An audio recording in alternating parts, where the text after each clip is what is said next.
बच्चों के साथ कलेक्टर डॉक्टर इलैयाराजा टी एवं विधायक अशोक रोहानी ने दीपावली मनाकर उन्हें समाज की मुख्य धारा से जुड़े रहने का एहसास कराया। त्योहार के गिफ्ट और अपनापन पाकर बच्चों के चेहरे भी खुशी से खिल उठे। कोविड के दौरान अपने माता पिता खो चुके बच्चों का प्रदेश सरकार और जिला प्रशासन द्वारा लगातार ध्यान रखा जा रहा है। इनके पालन पोषण एवं शिक्षा की व्यवस्था की जा रही है। ऐसे ही अनाथ बच्चों के लिए कलेक्टर डॉक्टर इलैयाराजा टी एवं विधायक अशोक रोहानी ने कलेक्ट्रेट के सभा कक्ष में दीपावली मिलन कार्यक्रम आयोजित किया, जिसमें बच्चों को उपहार, पटाखे एवं मिष्ठान के पैकेट प्रदान किए गए।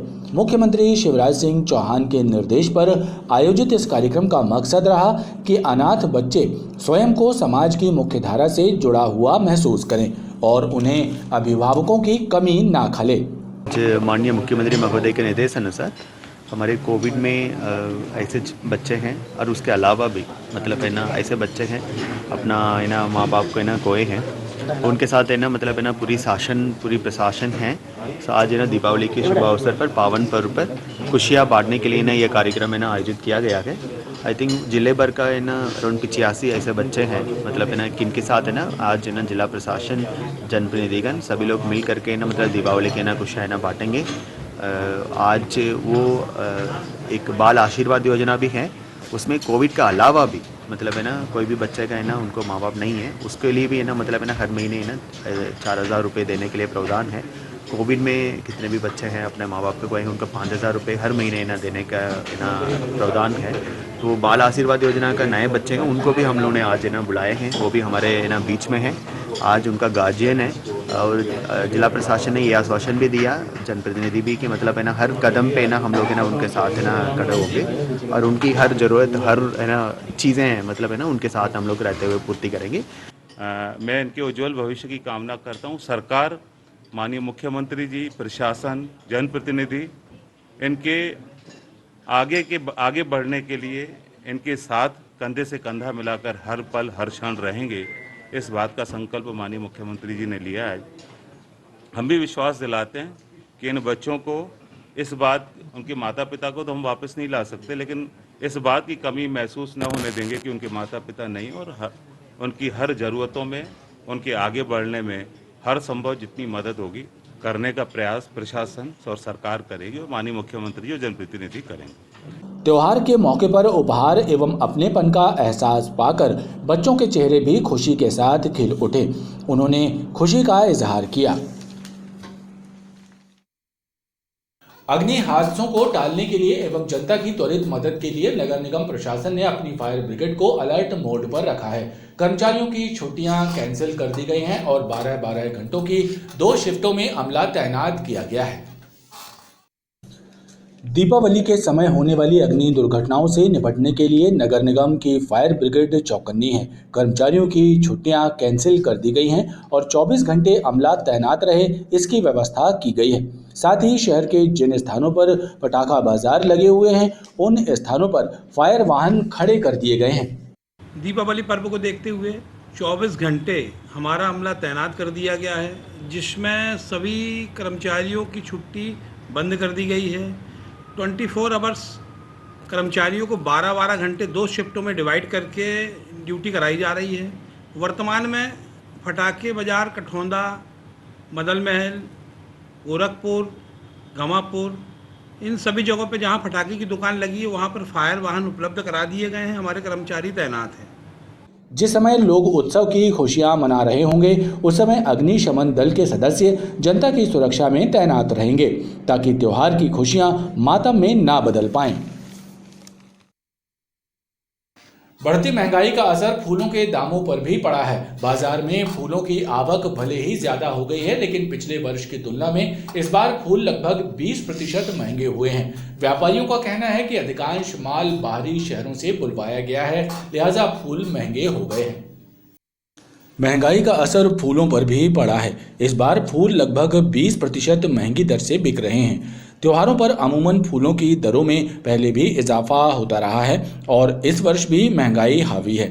ग्राहकों का कहना है कि त्योहारों में फूलों की खपत बढ़ती है, लिहाजा फूल महंगे होने के बाद भी खरीदने पड़ते हैं। फूल मंडी के व्यापारियों का कहना है कि बाहरी शहरों से फूलों की आवक हुई है, जिसके कारण फूलों की कीमतें भी बढ़ी हुई हैं। त्योहार का देख के व्यापार में मज़ा नहीं आ रहा है इस समय, क्योंकि माल आ गया है ज़्यादा और छिंदवाड़ा बाहर से आया, नागपुर, छिंदवाड़ा, बनारस, कलकत्ता, पूना, बेंगलोर, ये सब माल आया है और इलाहाबाद से भी आया, बनारस से भी आया है। पर क्या है कि व्यापार में मज़ा नहीं है अभी इस समय, मतलब व्यापार समझ में नहीं आ रहा है, मतलब भीड़ भड़का एक भी नहीं है इसमें। और अभी इतना माल है कि लेने के बाद भी कस्टमर आ नहीं रहे दुकान में।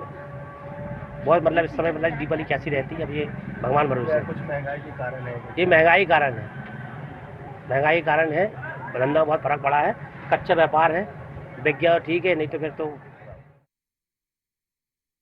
हर घर दिवाली अभियान के तहत राज्य आनंदम संस्थान एवं जिला प्रशासन द्वारा जबलपुर जिले के 1000 से अधिक गरीब परिवारों के घरों तक मिठाई, पटाखे सहित अन्य सामग्री पहुंचाई गई है। इसके लिए कलेक्ट्रेट से वाहनों में भरकर सामग्री गोरखपुर, रांची, आधारताल समेत अन्य क्षेत्रों में रवाना की गई।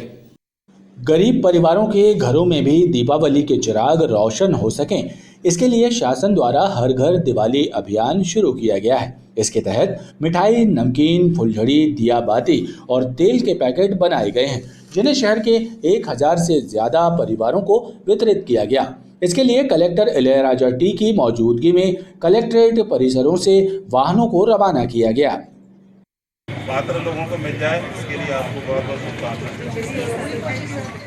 ये जिला प्रशासन की ओर से राज्य आनंद संस्थान आनंद विभाग द्वारा ये कार्य जो है उसकी पहल की गई है कि दिवाली में जो ज़रूरतमंद परिवार हैं, जहाँ पे वास्तव में दिया भी नहीं जलता है दिवाली में, तो हमारी एक छोटा सा प्रयास है, छोटी सी कोशिश है कि उन घरों में दिवाली में बच्चे फुलझड़ी भी जलाएं, दिए भी हों और मिठाई हो। तो इस पूरे तारतम्य को लेते हुए कलेक्टर साहब ने के मार्गदर्शन में हमारी राज्य आनंद संस्थान की पूरी टीम जो आप देख रहे हैं, पूरी टीम के सहयोग से ये हमने एक इस कार्य को क्रियान्वयन करना सुनिश्चित किया है।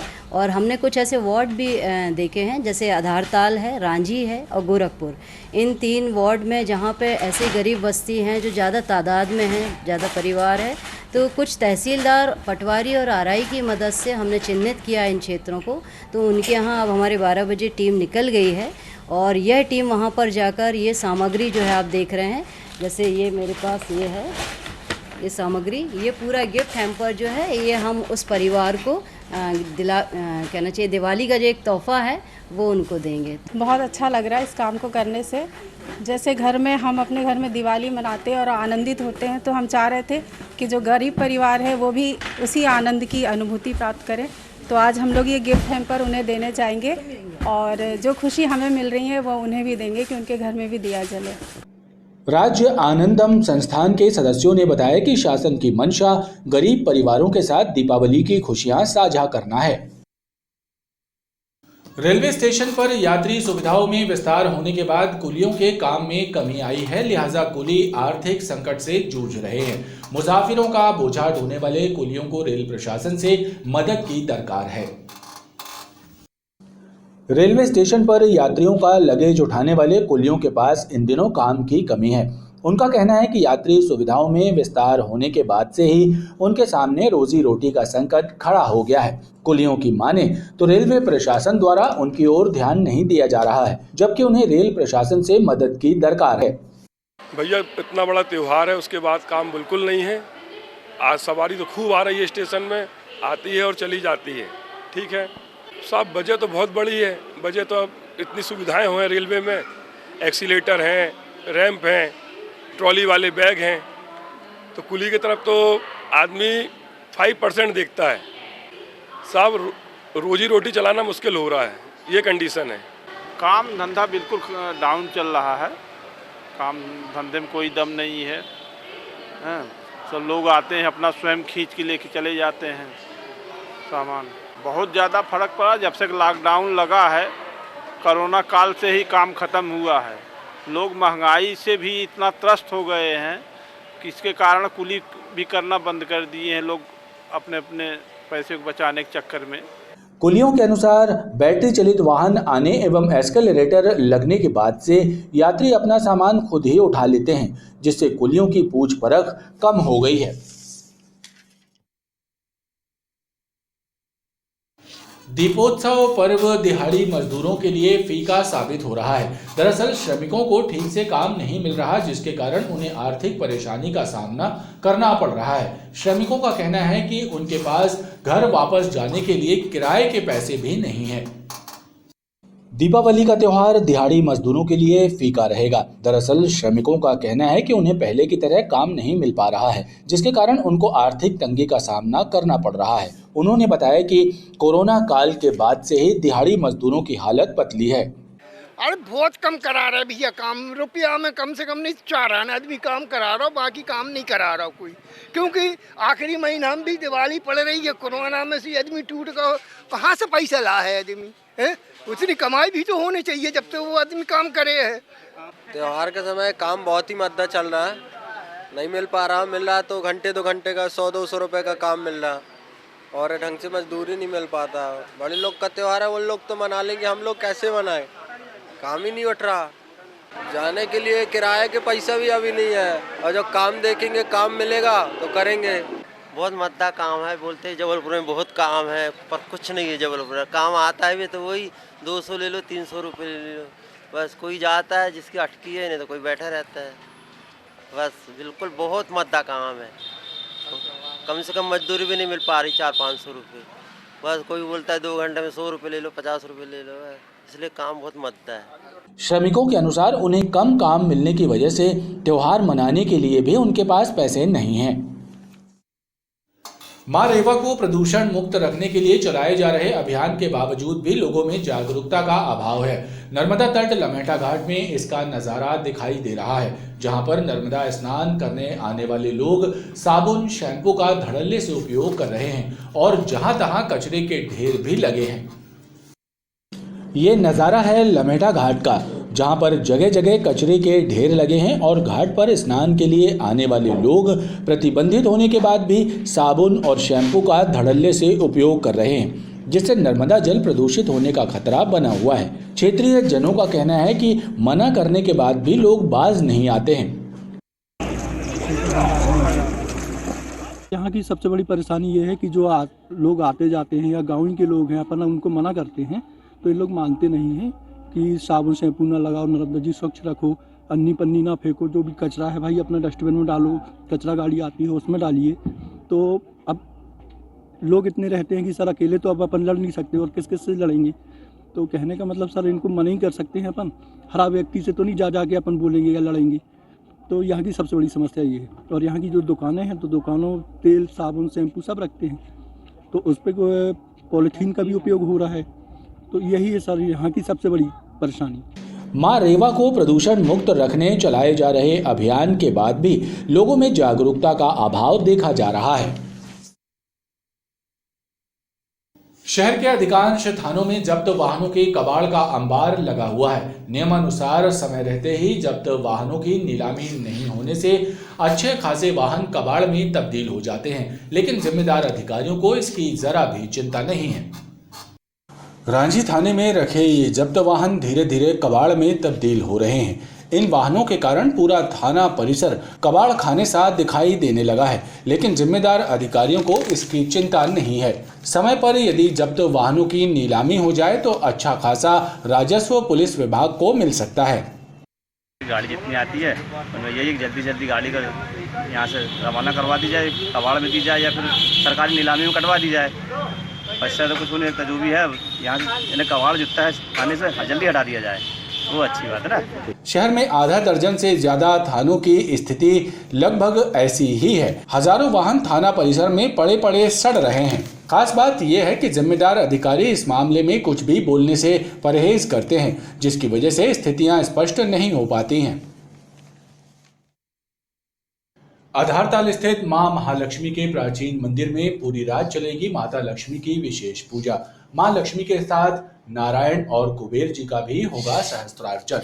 कलचुरी कालीन ये मंदिर 1100 वर्ष पुराना है और श्री यंत्र पर बना हुआ है। साल भर श्रद्धालुओं को इस विशेष पूजा का इंतजार रहता है। आधारताल तालाब के पास स्थित पचमढ़ा महालक्ष्मी के मंदिर की ख्याति दूर दूर तक फैली हुई है। श्री यंत्र पर बना ये ऐतिहासिक मंदिर कलचुरी कालीन है और करीब 1100 वर्ष पुराना है। यहाँ दीपावली की पूरी रात माता लक्ष्मी, भगवान विष्णु और कुबेर जी का विशेष पूजन होता है। सहस्त्रार्चन किया जाता है, अभिषेक होता है। यह मंदिर कलचुरी कालीन है, लमसम 1100 वर्ष पुराना मंदिर है और यहाँ इस गर्भगृह में साक्षात माँ महालक्ष्मी विराजमान हैं।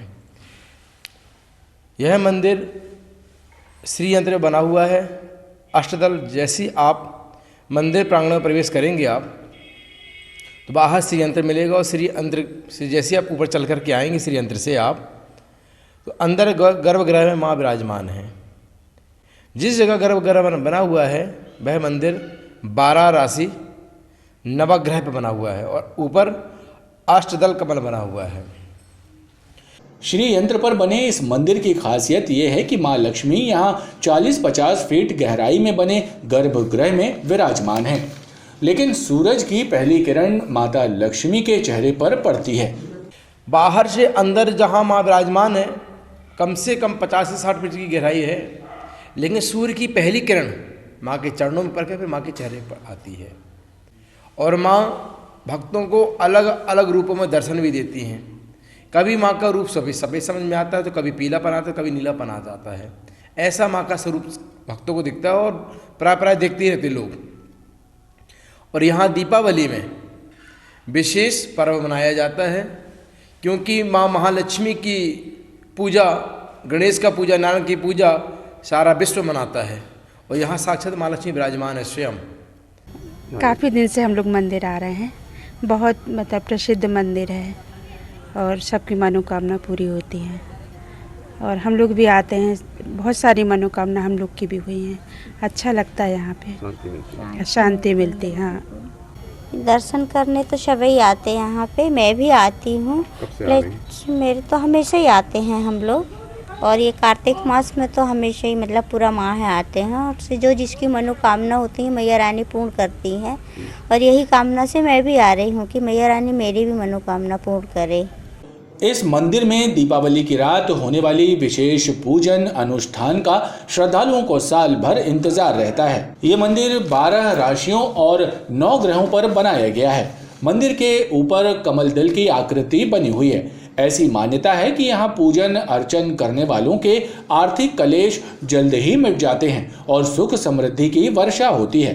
इस ऐतिहासिक मंदिर की ख्याति दूर दूर तक फैली हुई है। कोविड के बंधनों से मुक्ति के बाद इस वर्ष यहाँ बड़ी संख्या में श्रद्धालुओं का शामिल होना तय है, जिसे लेकर मंदिर समिति द्वारा विशेष तैयारियां की जा रही हैं। हिंदू धर्म के सबसे बड़े त्योहार दीपावली के अवसर पर सोमवार को प्रतिष्ठानों और घरों में माता महालक्ष्मी का पूजन होगा। ज्योतिष आचार्यों का कहना है कि प्रतिष्ठानों के लिए प्रातःकाल से अर्धरात्रि तक पूजन का मुहूर्त शुभ है, जबकि घरों में शाम 4:36 से पूजा का मुहूर्त होगा। वहीं शाम 6 बजे से रात्रि 9 बजे तक घरों में पूजन के लिए मुहूर्त अति शुभ माना गया है।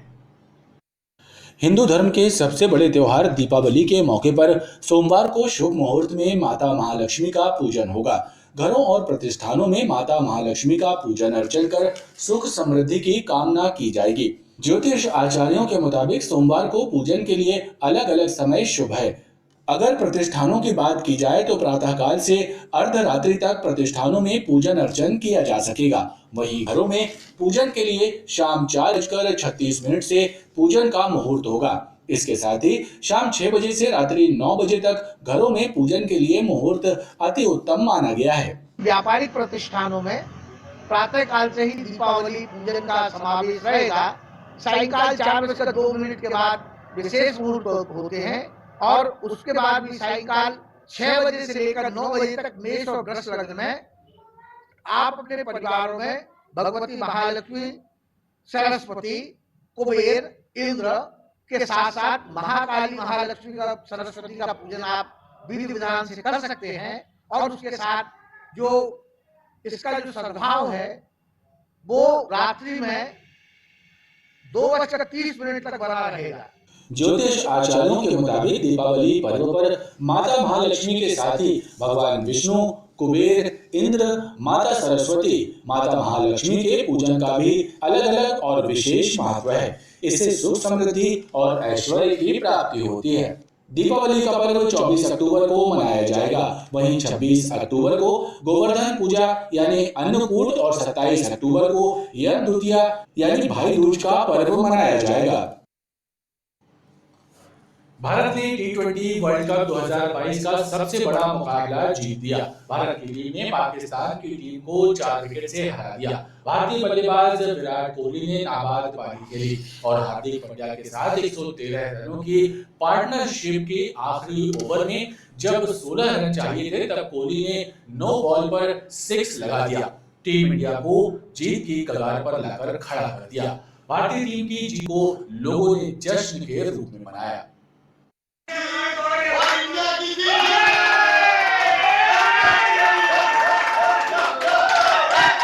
भारत और पाकिस्तान के मध्य खेले गए T20 वर्ल्ड कप 2022 में भारतीय टीम ने पाकिस्तान की टीम को परास्त कर सबसे बड़ा मैच जीत लिया। भारतीय बल्लेबाज विराट कोहली ने 53 गेंद पर 82 रनों की नाबाद पारी खेली, जिसकी बदौलत भारतीय टीम ने पाकिस्तान के खिलाड़ियों को करारी शिकस्त दी। भारतीय टीम की इस जीत का क्रिकेट प्रेमियों और भारतवासियों ने जश्न मनाया और भारतीय क्रिकेट टीम को जीत की शुभकामनाएं दी। जीत भैया बहुत बड़ी महान जीत है। अभी 2020 वर्ल्ड कप में भारत ने जीता है और आगे पूरी उम्मीद है कि जीतेंगे और आज पाकिस्तान को मार के पूरा अपना बदला ले लिया। सबसे बड़ी जीत अपनी यही हो गई कि अपन ने पाकिस्तान को हराया है। बहुत शानदार जीत हुई है, बहुत ही रोमांचक था। हमको ऐसा लगा हम हार चुके हैं, लेकिन आखिर भारत तो भारत, हमारा कोहली ने इतना साथ दिया कि जीते तो हम ही आखिर। जय हो, जय भारत माता की जय। और हमारा भारत मैच जीता है यार, तो सर दिवाली तो और सोने में सुहागा हो गई, डबल दिवाली बन गई हमारी। भारतीय टीम के सलामी बल्लेबाज विराट कोहली और हार्दिक पांड्या ने 113 रनों की पार्टनरशिप देकर पाकिस्तान की टीम को शिकस्त देने में अहम भूमिका निभाई।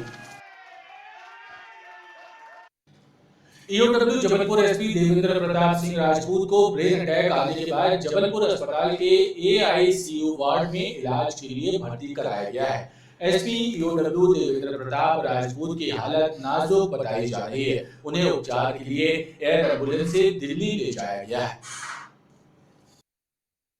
राज्य आर्थिक अपराध अन्वेषण ब्यूरो जबलपुर के एसपी देवेंद्र प्रताप सिंह राजपूत को रविवार को अचानक ब्रेन स्ट्रोक आने के बाद जबलपुर अस्पताल में उपचार के लिए भर्ती किया गया। बताया जाता है कि उनकी हालत चिंताजनक बनी हुई है। एसपी ईओडब्ल्यू देवेंद्र प्रताप सिंह राजपूत के स्वास्थ्य और उपचार की जानकारी हासिल करने केंद्रीय मंत्री Prahlad Patel, ADG Umesh Joga, collector doctor Ilaiyaraja T, SP Siddharth Bahuguna, SP Lokayukta Sanjay Sahu सहित तमाम पुलिस और प्रशासनिक अधिकारी जबलपुर अस्पताल पहुंचे, जहां उन्होंने चिकित्सकों से उनके स्वास्थ्य और उपचार की जानकारी हासिल की। ये जो परिस्थिति बनी है उसमें भी अलर्ट करने का तय हुआ है। हम तो ईश्वर से प्रार्थना करेंगे कि सब ठीक हो।